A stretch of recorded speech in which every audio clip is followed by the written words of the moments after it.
Hello, hello, moi c'est Chloé, bienvenue sur ma chaîne. Aujourd'hui, je voulais vous parler du fonds d'urgence. Comment le créer? Je vais vous l'expliquer en 5 étapes. L'étape numéro 1, c'est de vous fixer un objectif d'épargne. Quel montant sera le bon pour votre fonds d'urgence? Pas votre entourage, ne regardez pas sur, sur les réseaux ou quoi que ce soit. Ça, c'est une réponse que vous seul connaissez. En fait, c'est une somme qui doit vous mettre en sérénité, ne pas vous angoisser à l'idée de vous dire « j'arriverai jamais à arriver à ce montant ». C'est une somme qui doit vous correspondre par rapport à votre situation et vous devez vous dire s'il m'arrive ça, ou en tout cas ça qui me stresserait le plus, combien d'argent il faudrait que je puisse avoir de côté pour que je me sente vraiment sereine et que voilà, ça m'enlève vraiment un stress que je vis en fait tous les mois en me disant pourvu qu'il n'y ait pas une tuile parce que en fait j'ai rien de côté, je cours déjà après l'argent et il manquerait plus qu'il y ait une tuile. Ce montant-là, c'est le vôtre. Ça peut être 5000, ça peut être 500, ça peut être voilà, ça dépend vraiment de votre situation. L'idée tout de même, c'est de partir avec 1000 francs comme premier objectif, j'ai envie de dire. Alors pour certaines, ça va paraître énorme, je le conçois. Je vous ai dit 1000 francs, si vous voulez mettre moins, vous faites comme bon vous semble. 1000 francs, ça fait déjà un bon bas de laine, c'est quand même déjà un peu rassurant. Donc le conseil numéro 2, l'étape numéro 2, c'est de trouver où placer cet argent. L'idée, c'est de faire des économies, donc faites très attention qu'il n'y ait pas des frais de dossier, qu'il n'y ait pas des frais de prélèvement et de transfert.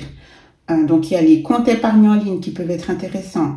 Regardez dans votre banque, demandez si vous pouvez avoir un sous-compte. Si vous avez déjà un sous-compte d'épargne, vous pouvez faire un deuxième et bien qu'il n'y ait pas de frais. Soyez vigilante à tout cela et une fois que vous avez trouvé l'endroit, l'idée aussi c'est de ne pas mettre tous ses œufs dans le même panier. Donc, typiquement, pourquoi pas mettre dans une autre banque?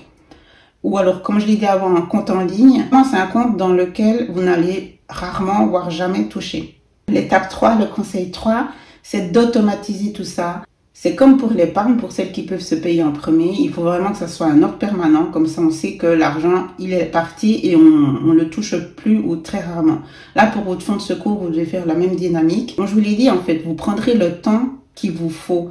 Ce montant-là et ce fonds d'urgence ne doit pas maintenant vous stresser, vous angoisser. Si c'est 10 francs tous les mois que vous allez transférer, vous pouvez être fier de vous. Bravo.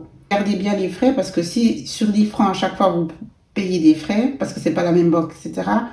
D'où l'importance de vérifier, comme je vous l'ai dit, au point 2. L'étape 4, c'est d'économiser plus. Donc on part sur l'idée, pour l'exemple, des 1000 francs. Ou quand vous voyez que votre budget il fonctionne, on en revient toujours au budget mensuel, au suivi des dépenses, des factures. Mieux vous mettre 10 francs tous les mois et que ça ne chamboule pas tout votre plan financier. C'est pour ça, petit à petit, ce qui compte, c'est d'être dans la dynamique. Au bout de quelques temps, quand vous voyez que ça roule, essayez d'augmenter de 10%. Commencez à 30 francs en début d'année. Vous voyez qu'à la fin de l'année, vous avez augmenté. Tout dépend de votre situation. Vous pouvez même un petit peu aller plus vite. Tous les 3 mois, tous les 6 mois, vous augmentez de 10%. Ça peut être une idée, encore une fois. Vous n'êtes pas obligé. Mais c'est pour vous stimuler, mais ne pas non plus faire des gros montants. Et puis 3 mois après, vous êtes encore plus dans la misère parce qu'en fait, vous avez vu trop gros. Pour celles qui arrivent déjà bien épargnées, vous mettez maintenant 30% pour votre épargne et 30% pour le fonds de secours. Dans une banque, dans un endroit où c'est bloqué. Et ensuite, vous continuez d'épargner. Qui veulent carrément commencer maintenant aussi, vous switchez, c'est-à-dire vous baissez, vous mettez maintenant 30% pour votre épargne sur le montant que vous mettiez déjà et le 70% maintenant pour le fonds de secours. Comme ça, il va arriver plus vite et dès qu'après, vous continuez de mettre votre épargne.